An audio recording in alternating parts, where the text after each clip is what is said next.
নমস্কাৰ প্ৰিয় দৰ্শক, শনিদেৱৰ কৃপা লাভ কৰিবলৈ আমি আজি এনেকুৱা 5টা উপায়ৰ বিষয়ে আলোচনা কৰিম, যিকেইটা উপায় আপুনি কৰি শনিদেৱৰ পৰা কৃপা লাভ কৰিব পাৰিব। হয় প্ৰিয় দৰ্শক, শনিদেৱৰ কৃপা লাভ কৰিবৰ বাবে এই 5টা উপায়ৰ যিকোনো এটা আপুনি উপায় কৰিব পাৰে। যিটো উপায় আপুনি আপোনাৰ ভাল লাগে সেইটো উপায় আপুনি কৰিব পাৰে।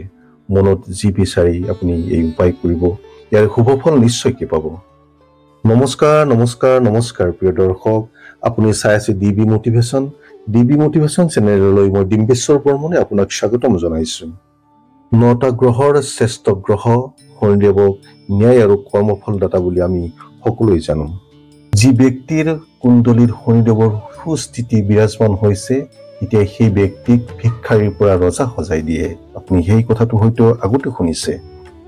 জ্যোতিষশাস্ত্ৰ মতে শনিদেৱক ন্যায় আৰু কৰ্মফলদাতা বুলি, মানে যোনে যি কৰ্ম কৰে তাৰে কৰ্মফল প্ৰদান কৰে বুলি কোৱা হৈছে।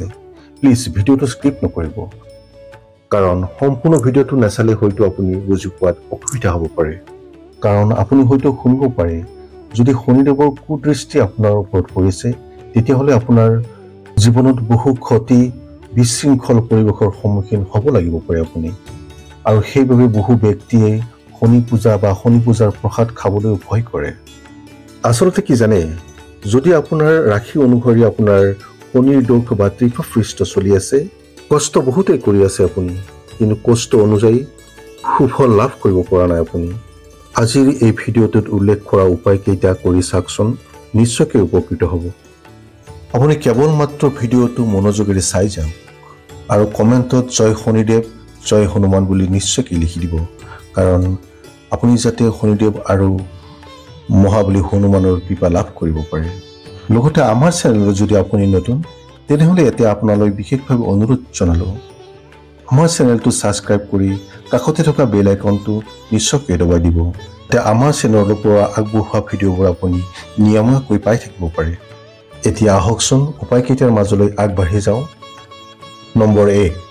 নম্বৰ 1তে আপুনি কৰিব পাৰে, আপোনাৰ সামৰ্থ্য অনুযায়ী শনিবাৰৰ দিনাখন কলা তিল, কলা কাপোৰ, কলা কম্বল, লোজাতীয় সামগ্ৰী বা বাচন বৰ্তন, মাটিমাহৰ দাইল, ইয়াৰে যিকোনো এটা বস্তু আপুনি গৰীবজনক দান কৰিব পাৰে।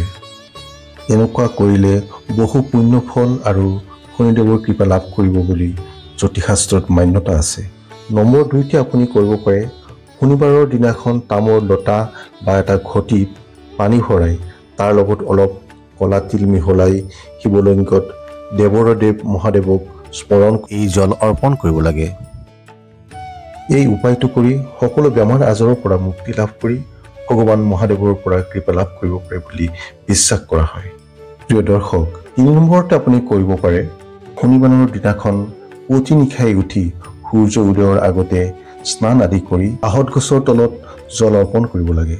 আৰু যিডাল আহঁত গছৰ তলত আপুনি জল অৰ্পণ কৰিলে, সেই গছডালৰ তলতে সূৰ্য অস্ত যোৱাৰ পিছত শনিদেৱক স্মৰণ কৰি আপোনাৰ সকলো সমস্যাৰ কথা ব্যক্ত কৰি ধূপ চাকি জ্বলাই তেওঁক স্মৰণ কৰিব লাগে। এনে কৰিলে শনিদেৱৰ সকলো দুখৰ পৰা আপুনি মুক্তি লাভ কৰিব বুলি বিশ্বাস কৰা হয়। 4 নম্বৰ উপায়টো হ'ল, শনিবাৰৰ দিনাখন আপুনি যেতিয়া পূজা কৰিব, তেতিয়া শনি মহাৰাজক নীলা ৰঙৰ ফুল অৰ্পণ কৰি পূজা কৰিব লাগে। নীলা ৰং শনিদেৱৰ অতি প্ৰিয়। নীলা ৰঙৰ ফুল অৰ্পণ কৰি পূজা কৰিলে শনিদেৱ অতি সোনকালে প্ৰসন্ন হয় বুলি জ্যোতিষশাস্ত্ৰত উল্লেখ আছে। পূজা কৰাৰ সময়ত এই মন্ত্ৰটো আপুনি 108 বাৰ জপ কৰিব পাৰে। মন্ত্ৰটো এনেকুৱা ধৰণৰ: ওম চাং শনিশ্চৰাই নমঃ, ওম চাং শনিশ্চৰাই নমঃ, ওম চাং শনিশ্চৰাই নমঃ। এনেকুৱা কৰিলে আপোনাৰ জীৱনৰ কুণ্ডলীত জীৱনেই কুপ্ৰভাৱ নাথাকক লাগিলে সকলোবোৰ কুপ্ৰভাৱ সুপ্ৰভাৱলৈ ৰূপান্তৰিত হৈ পৰিব। 5 নম্বৰ উপায়টো হয়তো আপুনি আগতে বহুবাৰ শুনিছে চাগে। লংকাত যেতিয়া ৰাৱণ ৰজাই শনিদেৱক কাৰাগাৰত বন্দী কৰি ৰাখিছিল, তেতিয়া সেই মুহূৰ্তত মহাবলী হনুমানে শনিদেৱক মুক্তি প্ৰদান কৰিছিল।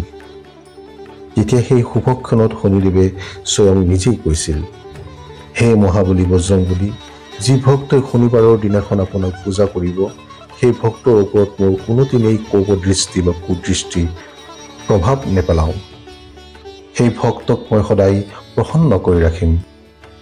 আৰু সেইবাবে শনিবাৰৰ দিনাখন বিশেষকৈ হনুমান চালিচা পাঠ কৰি হনুমান পূজা নিশ্চয়কৈ কৰিব লাগে। সেইবাবে শনিবাৰে হনুমান পূজা কৰা ভক্তসকলক কোনোদিনেই শনিদেৱৰ কুপ্ৰভাৱৰ পৰা কোনো ক্ষতি কৰিব নোৱাৰে।